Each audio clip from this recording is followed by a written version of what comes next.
Vous n'arrivez pas à oublier votre ex. Vous avez la sensation que c'est le bon ou la bonne, que c'est la personne qu'il vous faut pour votre quotidien. Comment réagir dans ces conditions? Comment se dire que vous devez prendre de la distance, que vous devez réaliser un silence radio, que c'est la première étape à mettre en place, alors que votre ex est présent dans toutes vos pensées?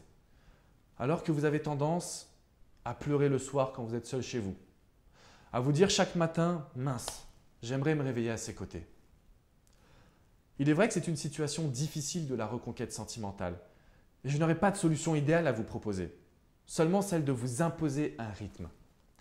Lorsque vous allez vous imposer des actions, comme celle de vous réveiller plus tôt le matin que d'habitude, pour prendre 10 minutes afin de travailler sur votre respiration, faire 10 minutes de yoga avec des étirements, vous allez avoir un transfert de pensée. Rassurez-vous, ce n'est pas une technique complexe à comprendre.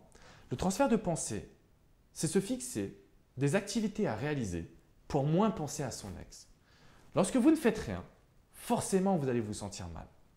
En revanche, quand vous allez vous déterminer des actions à mettre en place, je reprends encore une fois cette notion de yoga, de méditation le matin qui est extrêmement importante.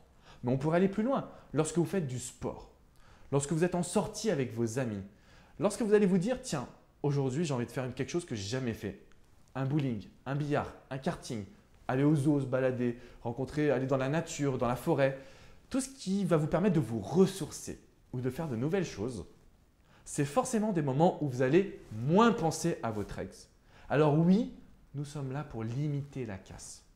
Il n'y a pas de solution magique, on ne peut pas vous faire oublier votre ex. Vous avez envie de le récupérer ou de la récupérer en plus. Donc, il faut juste trouver le juste milieu entre penser à son ex, mais ne pas en souffrir.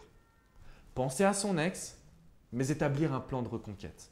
Penser à son ex, mais entamer une reconstruction forte de votre personne. N'hésitez pas à mettre tout cela en place. Abonnez-vous à ma chaîne YouTube. Rejoignez-moi sur Facebook pour profiter de tous mes conseils. C'était Alexandre Cormon, je vous dis à très bientôt. Ciao, ciao les amis.